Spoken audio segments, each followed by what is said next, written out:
என்ன பார்வதி, உன் மகன் கூப்பிட்ட உடனே அவ்வளோ சந்தோஷமாக கிளம்பிட்டியா?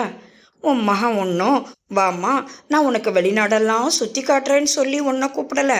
தனக்கு பிறந்த குழந்தைய பார்த்துக்கிறதுக்கும் அவனுக்கும் அவன் மனைவிக்கும் சேவகம் செய்ய தான் உன்னை கூப்பிட்ருக்கான். இது தெரியாமல் நீ இப்படி கிளம்புறிய? சொன்னாலும் கேட்க மாட்டேங்கிறியே பார்வதி. அவன் எதுக்கு கூப்பிட்டுருந்தா தான் என்னங்க? அம்மானு என்னை கூப்பிட்ருக்கானே அதுவே எனக்கு போதுங்க. நானும் என் மகனோட இருக்கிறதுக்கு எனக்கு கிடைச்ச ஒரு சந்தர்ப்பமாக தான் இதை நினைக்கிறேன். நான் அங்கே போய் அவனோட மகிழ்ச்சியாக இருந்துட்டு அவங்க வாழ்க்கையில் என்னால் எந்த ஒரு பிரச்சனையும் ஏற்படாமல் சந்தோஷமாக திரும்பி வரேங்க. அதுதாங்க சவால்.